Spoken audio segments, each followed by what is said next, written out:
Welcome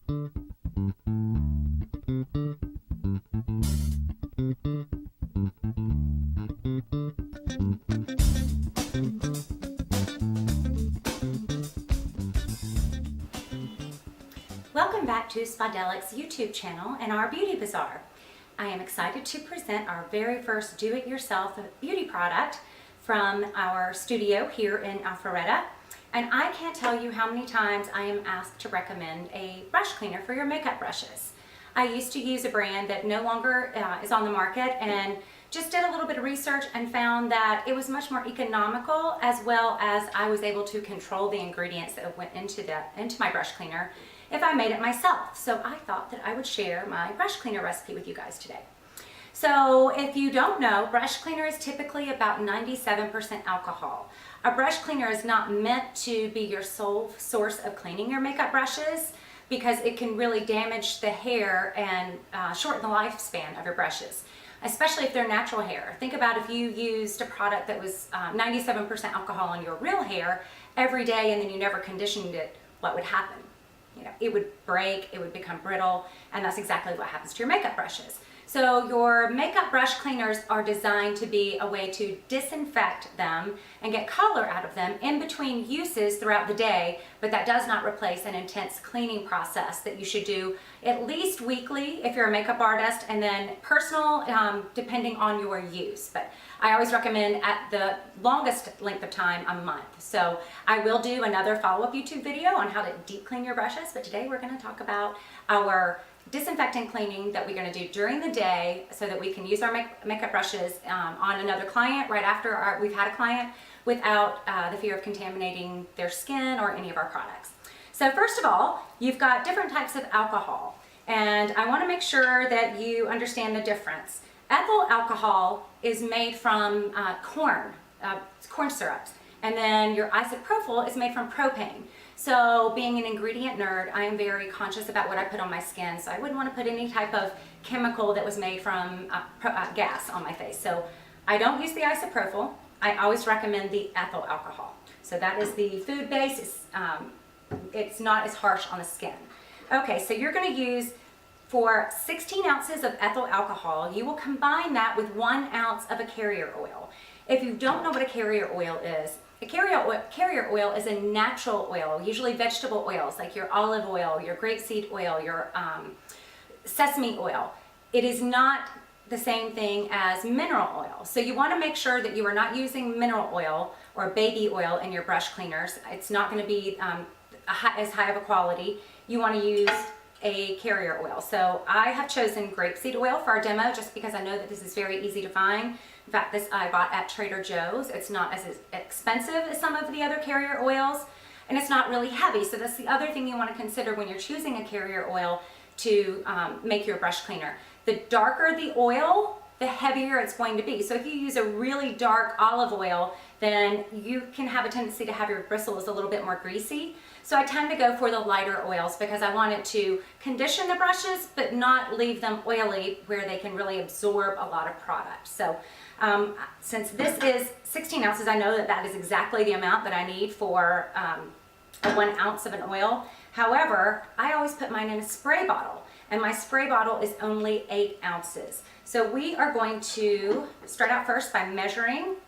If you have a small measuring cup that will give you the exact measurement for an ounce, you can use that, but I use my handy little kitchen scale. So I am going to turn my scale on. I'm going to make sure that it's on ounces. I'm going to put, let's use this one just to be safe. I'm going to put my little dish on there, and then obviously the dish has some weight to it, 3.3 ounces. I'm going to hit clear, so we are now at 0. So I can pour my oil into the bowl, and I'm going to stop at a 1/2 ounce because I want to use my spray bottle. So you want to pour slowly. And we are only at 0.2.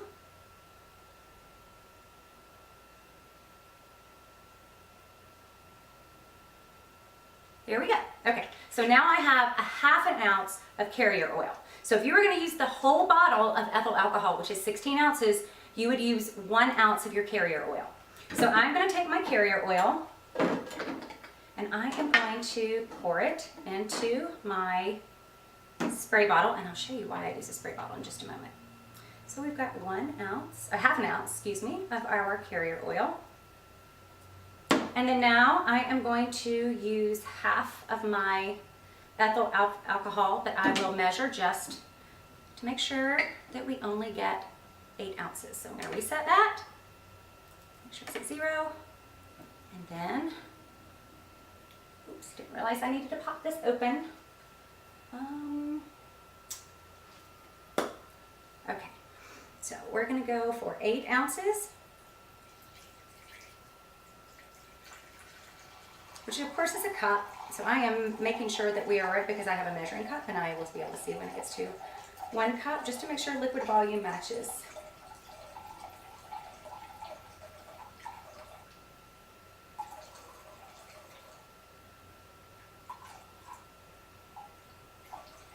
Okay, so now we have 8 ounces of ethyl alcohol.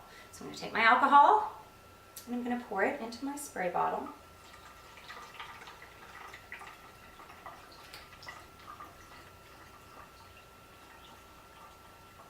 Okay, and you want to leave enough room so that you can shake it up.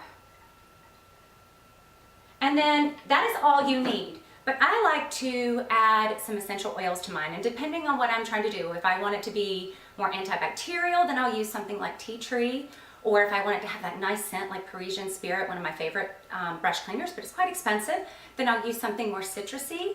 Also, remember we don't have any preservatives in this, so grapefruit seed extract is a natural preservative, so that's always a good thing to use if you want to make sure that you are prolonging the life. Now, because this doesn't have preservatives in it, this is not a long shelf life. Typically that's not an issue because as a makeup artist we go through these really quickly. So you can choose whatever type of essential oil you want to use. I've got lavender, geranium, if you like the smell of roses, grapefruit, and tea tree. So as I mentioned, you can use grapefruit, that way you can have that nice citrusy smell, and then it's also going to help with the preservative benefits of grapefruit. There's another product that I personally use, and it's Nutribiotic grapefruit seed extract. This is very, very, very concentrated, and you can use it for everything. I wash my vegetables with it, do all kind of things with it. So I like to use this because I know that it's a really high quality. You never know about your essential oils unless you're buying them from an organic source, whether they're really as good as they say. So I'm just going to put 1 drop of my grapefruit seed extract for my preservative, and then I still want to have a nice little scent, so I'm just going to put a little lavender in mine. It's also soothing to the skin. So that's another thing you want to keep in mind, because if you are making this for clients and you choose something that might be like lemon essential oil is not good for pregnant women. It's also something that may make your skin more sensitive to the sun. So always think about what type of essential oil you're using, and if you are not familiar with the different properties of essential oils, then don't try to play around until you've done your homework. Okay, so we have our brush cleaner, all the ingredients in the spray bottle.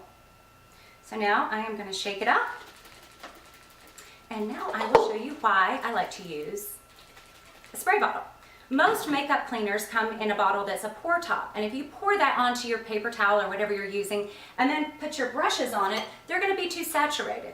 So by putting it in a spray bottle, and then I always use a black towel, and this is what we use in our studio too. I always teach my students, always have a clean black towel, and if you get the hand size ones, these are great because this is perfect for 1 day of use. It's not too bulky, and you can always find a nice spot to the side of your chair to put it down. So before I do my own makeup, or if I'm working on a client, I will take my towel and I will lay it down. I'm going to hold it up just so you can see. And then I'll take my brush cleaner, make sure I shake it up really well, and then I'm going to saturate my towel.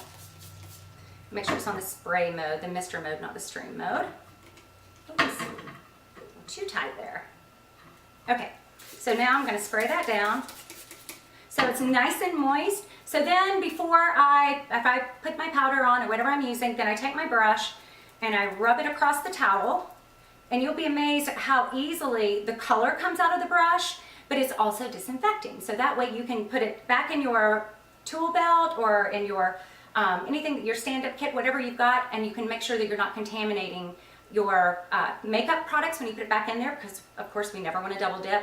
But also, if you don't clean your brushes and you put them back in your brush kit, then any brush that this brush touches is contaminated. If you put it back in your tool belt, it's contaminated. And I can't tell you as a working makeup artist how often I have been working at makeup events and trade shows, and that is not a priority. And my philosophy is, this is your career, this is your credibility, and you should always be sure that you are taking every single step that you can to protect your client. So that means making sure that your hygiene is at the top of the game. So I hope that you enjoyed our do-it-yourself beauty product today with our do-it-yourself brush cleaner. And I hope that you will come back again soon and see what else we have in store for you. Have a fabulous day.